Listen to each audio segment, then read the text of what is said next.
अमर छत्तीसगढ़ देख रहे हैं आप और भिलाई से बड़ी खबर है। मुख्यमंत्री भूपेश बघेल की पहल रंग लाई है। 21 साल का इंतजार खत्म हुआ है। भिलाई टाउनशिप में लीज धारकों को बड़ी राहत मिली है। मुख्यमंत्री भूपेश बघेल के निर्देश पर यह बड़ी राहत लोगों को मिली है। बीएसपी, नगर निगम और जिला प्रशासन के बीच सहमति बनी है। 4,500 लीज धारकों के घरों की अब रजिस्ट्री हो सकेगी। ये बड़ी खबर है भिलाई टाउनशिप से जुड़ी हुई। दरअसल मुख्यमंत्री भूपेश बघेल ने पहल की और आखिरकार सामंजस्य बना। 21 साल का इंतजार खत्म हुआ। सीएम भूपेश बघेल की कोशिशों से, पहल से अब भिलाई टाउनशिप में जो लीज धारक हैं उन्हें बड़ी राहत मिली है।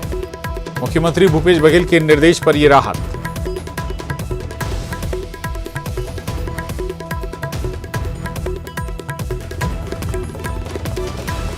दो 2002 से भिलाई शहर के वासी प्रतीक्षा में थे कि लीज पे जिन लोगों ने आवास लिया था वो उसका जो एग्रीमेंट था उसका रजिस्ट्री नहीं हुई थी। और माननीय मुख्यमंत्री जी ने अनिर्बन दास जो डायरेक्टर इंचार्ज हैं भिलाई इस्पात संयंत्र के, उनको, जिला प्रशासन को और नगर निगम को निर्देशित किया कि इसका बैठ के समाधान निकाला जाए। और 10 अप्रैल से लगातार ये बैठकों का दौर चला है और 17 जून को जाके इस पे सहमति बन पाई। और 17 जून से के बाद ये अब जाके ये प्रक्रिया प्रारंभ हो रही है। तो ये बड़ी खबर, अहम खबर है। मुख्यमंत्री भूपेश बघेल की कोशिशें रंग लाई हैं। 21 साल का इंतजार खत्म हो गया। अब जो भिलाई टाउनशिप में लीज धारक हैं उन्हें इससे बड़ी राहत मिली है मुख्यमंत्री भूपेश बघेल के निर्देश पर। आपको बता दें, बीएसपी और नगर निगम और जिला प्रशासन के बीच सहमति बनी है। 4,500 लीज धारकों के घरों की अब रजिस्ट्री हो सकेगी।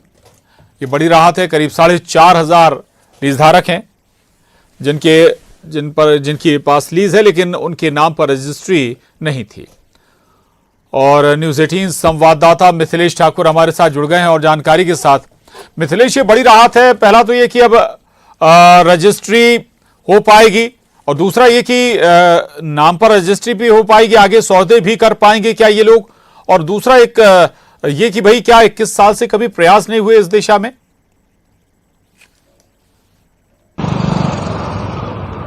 देखिए, सबसे बड़ी बात, मैं थोड़ा सा पिछला इसका रिकॉर्ड बता दूं तो भिलाई इस्पात संयंत्र की जब हालत खराब थी तब भिलाई इस्पात संयंत्र ने एक निर्णय लिया था कि जो उसके पास आवास है उसको लीज में देने का आवास निर्णय लिया था, जिससे ताकि उससे कुछ जो राशि आएगी उससे संयंत्र प्रबंधन को राहत मिल सके। इस वजह से करीब 4,500 लीज धारक थे जिन्होंने ये अपने मकानों को आवास में लिया था। लेकिन सबसे बड़ी बात यह है कि जब लीज में लिया था उसके बाद में जो मियाद पूरी हो जानी थी उसके बाद में उनकी रजिस्ट्री नहीं हो पा रहा था। ये मुद्दा काफी गरमाया रहा और ये काफी राजनीतिक मुद्दा भी बना कि क्योंकि वर्षों से ये जो प्रयास कर रहे थे कि जो उन्होंने मकान दिया है वो लीज में उसकी रजिस्ट्री कराई जाए। दूसरी बात ये थी कि जो रजिस्ट्री जो कराना था उसका किस तरह से रजिस्ट्री होगी, ये भी एक महत्वपूर्ण विषय था क्योंकि पिछले कई दिनों से ये चला आ रहा था कि कैसे रजिस्ट्री होगी। इसमें सहमति भी नहीं बन पा रही थी। पिछले दिनों मुख्यमंत्री भूपेश बघेल का यहाँ पर दौरा आया था, तब ये यहाँ पर रजिस्ट्री का मुद्दा उठा था कि किस तरह से रजिस्ट्री कराया जाए, क्योंकि वर्ष 2002 में इन्होंने आवास अपने लिए थे और अभी वर्ष 2023 चल रहा है। आज के समय में करेंगे तो रजिस्ट्री की काफी राशि अधिक होगी। वो जो बीच का गैप है वो कौन देगा? तो ये अभी तमाम विषयों पर अभी जो तीनों पक्षों की बैठक हुई है, नगर निगम, जिला प्रशासन के मध्य में ये बैठक हुई और लीज धारक जो थे उनके बीच में भी ये बैठक हुई है। तो एक निर्णय महत्वपूर्ण लिया गया है कि किस तरह से अभी जो आने वाले समय में किस तरह से रजिस्ट्री किया जाएगी। लेकिन सबसे बड़ी बात यह है कि बड़ी राहत मिली है क्योंकि वर्षों से ये इंतजार कर रहे थे कि किसी तरह से इनकी रजिस्ट्री हो, क्योंकि वर्ष 2002 से लंबित था। जब ये चुनाव का बारी आई तब ये मुद्दा उठा था और सभी ने अपने चुनावी वादे में इसको शामिल किया था लेकिन कोई नहीं कर पाया था। लेकिन अब जब 2023 का जब चुनाव नजदीक है, ऐसे में यहाँ पर जो लीज का जो मुद्दा उठा और काफी बड़ा निर्णय लेते हुए लीज धारकों को राहत मिली है कि अब उनको रजिस्ट्री हो पाएगी। तो निस्संदेह एक बड़ा फैसला आया है चुनाव के पहले और ये कहीं ना कहीं चुनाव के पहले ये काफी इफेक्ट भी डाल सकता है। जी बिल्कुल बिल्कुल, ये राहत भी देगा लोगों को तो चुनावी लाभ भी देगा सियासी दलों को। शुक्रिया आपका जानकारी के लिए।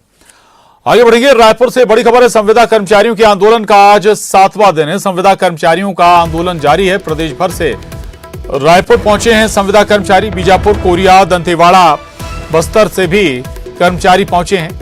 नियमितीकरण की मांग को लेकर 3 जुलाई से इनका प्रदर्शन जारी है।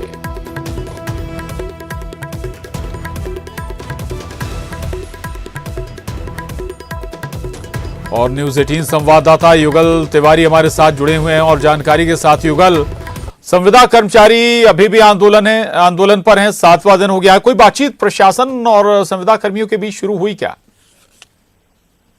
प्रशांत, अभी बातचीत इन जो आंदोलनकारियों से नहीं हो पाई है। प्रशासन की, सरकार की या फिर विभाग के आला अधिकारियों की बड़ी बात यही है कि ये 3 जुलाई से लगातार आंदोलन पर है। नियमितीकरण की मांग को लेकर के आज प्रदेश भर के जो संविदा कर्मचारी हैं, अलग अलग विभागों में लगभग 45,000 हैं, वो यहाँ तूता नवा रायपुर पर पहुंचे हुए हैं और नियमितीकरण इनका प्रमुख मांग है। उन्हीं मांगों को लेकर के अपनी आवाज़ें बुलंद कर रहे हैं और यहाँ पर जमकर नारेबाजी हो रही है।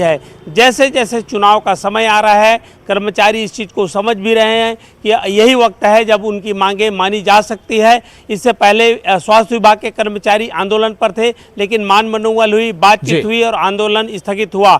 लेकिन अब आंदोलन की झड़ी लगी हुई है, लगातार एक एक आंदोलन हो रहे हैं और आज तूता नवा रायपुर में बड़ी संख्या में जो प्रदर्शनकारी हैं वो पहुंचे हुए हैं। संविदा कर्मचारी सभी हैं और लगातार धरना प्रदर्शन है वो अभी जारी है। जी प्रशांत।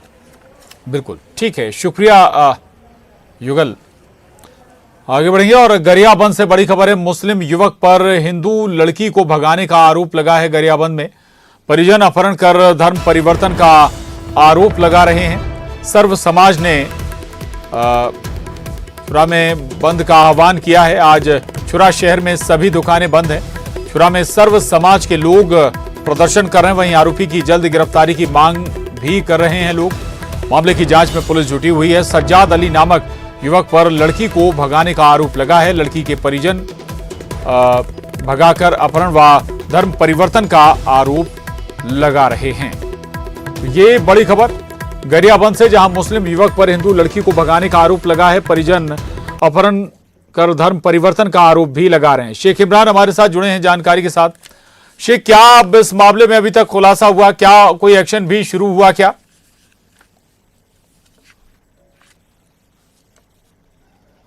जी देखिए, बता देना चाहता हूँ ये पूरा मामला छुरा थाना क्षेत्र का है, जहां मुस्लिम युवक सज्जाद अली हिंदू समाज की लड़की को भगा कर ले जाता है और सर्व समाज जो है लव जिहाद और धर्मांतरण के आरोप लगाकर पुलिस पर कार्रवाई करने की मांग करते हैं। लेकिन अब तक कोई कार्रवाई नहीं करने से सर्व समाज में आक्रोश है और इस आक्रोश का असर देखने को मिल रहा है। देखिए, छुरा में पूरी तरह से बंद का असर देखने को मिल रहा है और इसी के साथ सर्व समाज ने ये आह्वान किया है कि अब गरियाबंद जिला में भी बंद किया जाएगा। और देखिए कि सर्व समाज जो है यहाँ पर प्रदर्शन कर रहे हैं, लगातार कार्रवाई की मांग कर रहे हैं और उक्त युवक को पकड़ने की मांग कर रहे हैं, गिरफ्तार करने की मांग कर रहे हैं और जिस तरह से जो लड़की है उसकी वापसी की मांग कर रहे हैं। और इस पूरे मामले को लेकर भारी आक्रोश देखने को मिल रहा है। पूरे छुरे नगर में जगह जगह पर पुलिस बल तैनात है सुरक्षा को लेकर। हालांकि समाज के लोग जो है इस पर जल्दी कार्रवाई की मांग कर रहे हैं और अगर इस पर कोई कार्रवाई नहीं होती है तो आगे भी इसी तरह उग्र आंदोलन प्रदर्शन करने की चेतावनी दे रहे हैं। जी ठीक, बिल्कुल शुक्रिया शेख आपका पूरी जानकारी के लिए। आगे बढ़ेंगे। चुनावी साल में धान एक बार फिर बड़ा सियासी मुद्दा बनता जा रहा है। धान खरीदी को लेकर सीएम भूपेश बघेल ने एक बार फिर पूर्व सीएम रमन सिंह पर जोरदार निशाना साधा। उन्होंने कहा कि ऐसा कोई ठगा नहीं जिसको रमन सिंह ने ठगा नहीं। उन्होंने कहा कि बीजेपी ने वादा किया था कि 2013 में धान का एक एक दाना खरीदेंगे, लेकिन ऐसा हुआ नहीं। उन्होंने कहा कि 10 क्विंटल धान किसके कहने से खरीदी हुई, धान का बोनस किसने रोका था, ये रमन सिंह बताएं। शराब मामले को लेकर भी भूपेश बघेल ने रमन सिंह पर निशाना साधा। उन्होंने कहा कि पहले डिस्टिलरियों के खिलाफ कार्रवाई होनी थी। बीजेपी ने कॉरपोरेशन के जरिए शराब की खरीदी की शुरुआत की थी। उन्होंने कहा कि रमन सिंह के डिस्टिलरियों से संबंध हैं। सीएम ने कहा कि सरकार को बदनाम करने की साजिश रची जा रही है। भारतीय जनता पार्टी ने 2013 में ये संकल्प लिया था कि हम किसानों के एक एक दाना धान खरीदेंगे। 2014 में डबल इंजन की सरकार थी और डबल इंजन की सरकार ने फैसला किया कि 10 क्विंटल ही धान प्रति एकड़ खरीदेंगे। अब भारतीय जनता पार्टी कहती है कि केंद्र सरकार खरीदती है। तो रमन सिंह ये बताए कि 10 क्विंटल खरीदी करने का निर्णय किसका था, क्यों उस समय एक एक दाना धान नहीं खरीदा गया, किसके कहने से रोका गया। सबसे बड़ा सवाल तो यही है। बोनस किसके कहने से रोका। तो मैं तो यही कहूंगा, सजन रे झूठ मत बोलो, बहुत झूठ बोल लिए। अब इस झूठ के सहारे जनता के बीच में, किसानों के बीच में आप नहीं जा सकते। और रमन सिंह ने 15 साल में ऐसा कोई सगा नहीं जिसको रमन सिंह ने ठगा नहीं। तो सबसे पहली बात तो ये है, यदि शराब फैक्ट्रियों से बिना एक्साइज ड्यूटी पटाए शराब की पेटियां निकली, तो सबसे पहले तो डिस्टिलरों के खिलाफ कार्रवाई होनी थी। अब इन लोगों से इनके क्या संबंध है रमन सिंह के, केवल 3 डिस्टिलर ही क्यों। और जब नियम बनाए हैं और केवल 3 डिस्टिलरों को देना है, प्लेसमेंट एजेंसी नियुक्त करने का काम किया है, वो सारे पॉलिसी वही चल रहा है। हम इन 4.25 साल में उसमें कोई चेंज नहीं किए, वही डिस्टिलर हैं, वही दुकानें हैं, वही प्लेसमेंट एजेंसियां हैं। तो आखिर क्या समझ के इसको किए थे। और रमन सिंह जी बताएं, इनसे आपके संबंध क्या है। और चुनाव को लेकर बीजेपी के गठित कमेटी पर सीएम भूपेश बघेल ने तंज कसा है। उन्होंने कहा कि बीजेपी के सभी कमेटियों में रमन सिंह के आदमी हैं। सांसद विजय बघेल पर निशाना साधते हुए सीएम भूपेश बघेल ने कहा कि वो पहले ब्लॉक कांग्रेस कमेटी में थे, अब बीजेपी का घोषणा पत्र बनाएंगे, जैसे बीजेपी की आइडियोलॉजी पता नहीं। भूपेश बघेल ने कहा कि बीजेपी में लोगों का अभाव हो गया है। तीन चेहरे में कौन कौन से हैं? ब्रिजमोहन जी, पांडे जी और अजय चंद्राकर जी।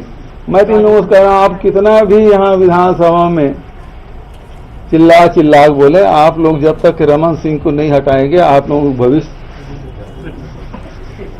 गडमड रहेगा। अभी भी देख लीजिए, पूरी कमेटियों में रमन सिंह के चला। विजय बघेल जी जो कांग्रेस में थे, मेरे ब्लॉक कांग्रेस कमेटी का अध्यक्ष थे पाटन के, फिर वो निर्दलीय लड़े, फिर एनसीपी में विधानसभा चुनाव लड़े, अब वो भारतीय जनता पार्टी घोषणा पत्र बनाएंगे। तो जिसको भारतीय जनता पार्टी का आइडियोलॉजी पूरा मालूम नहीं, जिसको उन्होंने जिया नहीं है ना, वो घोषणा पत्र बनाएंगे। मतलब ये है कि भारतीय जनता पार्टी के शीर्ष नेतृत्व को प्रदेश में अब नेताओं का अकाल हो गया है, उनके पास कोई नेतृत्व अब रहा नहीं। और युगल तिवारी न्यूज़ 18 संवाददाता हमारे साथ जुड़े हुए हैं। युगल, ये बड़ा कटाक्ष है मुख्यमंत्री का विजय बघेल को लेकर बीजेपी पर। जी प्रशांत, देखिए चुनावी वर्ष है और इस तरह से तंज स्वाभाविक है और लगातार देखने को भी मिल रहे हैं, चाहे बीजेपी की ओर से हो चाहे कांग्रेस की ओर। मुख्यमंत्री भूपेश बघेल ने एक बड़ा तंज बीजेपी पर कसा है और जो कमेटियों में जो नाम आए हैं उसे लेकर के बड़ा बयान दिया है। और उन्होंने साफ तौर पर कहा है कि यहाँ पर ब्रिजमोहन अग्रवाल हैं और इसके अलावा जो अजय चंद्राकर है उनको तरजीह भी नहीं दिया गया है, उन्हें दरकिनार किया गया है। और जितनी भी कमेटियाँ बनी हैं उसमें पूर्व मुख्यमंत्री डॉक्टर रमन सिंह के जो लोग हैं उनको तरजीह दी गई है। तो एक बड़ा जो कटाक्ष किया जा सकता है। इसके अलावा विजय बघेल को लेकर के उन्होंने बड़ा तंज कसते हुए कहा है, जिनको बीजेपी की आइडियोलॉजी ही नहीं है वो घोषणा पत्र बनाएंगे। इसके अलावा मुख्यमंत्री भूपेश बघेल ने अन्य राज्यों का भी उदाहरण दिया, पंजाब का उदाहरण दिया है कि इस तरह से जिनको आइडियोलॉजी नहीं पता है बीजेपी की, वो अब बीजेपी में है। और बड़ी बात यही उन्होंने कही है मुख्यमंत्री भूपेश बघेल ने कि अब बीजेपी के में जो नेतृत्व है छत्तीसगढ़ में उसका अभाव है, वो हो गया है।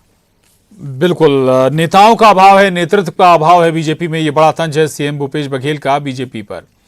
आगे बढ़ेंगे। रायपुर से बड़ी खबर है, 12 जुलाई को भूपेश कैबिनेट की बैठक, 12 जुलाई को भूपेश कैबिनेट की बैठक होने जा रही है। मानसून सत्र के साथ ही कर्मचारियों की हड़ताल पर भी चर्चा होगी, खाद बीज समेत किसानों की जरूरतों पर भी चर्चा होगी। न्यूज़ 18 संवाददाता ममता लांजेवार हमारे साथ जुड़ गई हैं और जानकारी के साथ।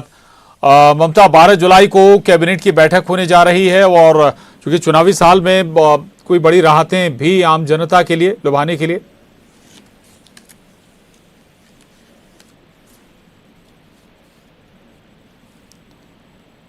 ममता, आवाज आप तक पहुंच रही है?